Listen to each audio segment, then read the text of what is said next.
Good morning, everyone. Welcome back to your social studies class.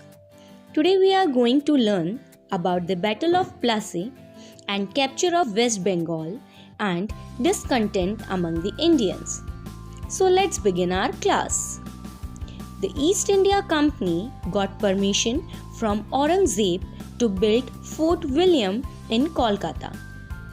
Bengal in those days was ruled by Sirajuddaulah, the Nawab of Bengal. He asked the British not to build forts and to remove their troops or armies, but the Britishers refused. Then the Nawab declared a war against the British. A big battle was fought at Plassey on 23rd of June 1757. In this battle, the British army under the leadership of Robert Clive defeated Nawab Sirajuddaulah, and this battle was known as the Battle of Plassey. Students, please remember, after the Battle of Plassey, Mir Jafar was made the Nawab of Bengal by the British. In 1765, the Mughal Emperor Shah Alam granted the Diwani, it means right to collect revenues of Bengal, Bihar and Odisha to the East India Company. Now, the British became very powerful in Bengal.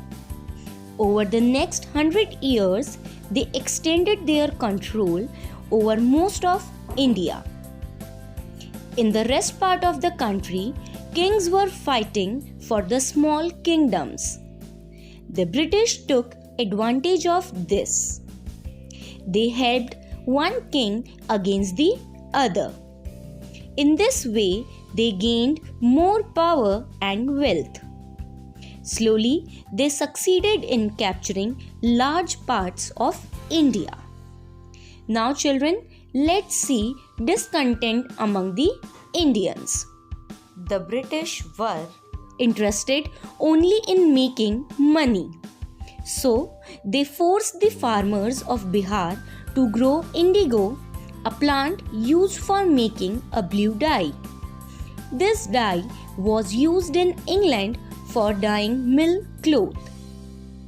The farmers had no need for indigo as they needed food grains to feed themselves. They were forced to sell indigo to the British at a low price. As a result, the Indian farmers became very poor. Similarly, cotton and silk weavers were forced to sell their clothes at a very low price. As a result of this, the Indian handloom industry suffered and the workers became poorer. The British did not allow Indians to start their own mills or factories. The British made unjust laws through which they could take control of more and more kingdoms in India. One such law said that if a king died without a child, his kingdom would be taken over by the British. This law was called the Doctrine of Lapse. Thus, the farmers, traders, kings, and Nawabs of India were unhappy with the British rule. Whenever such a situation exists, there are chances of a revolt or an uprising. This is what happened in India in 1857. That's all for the day. Thank you.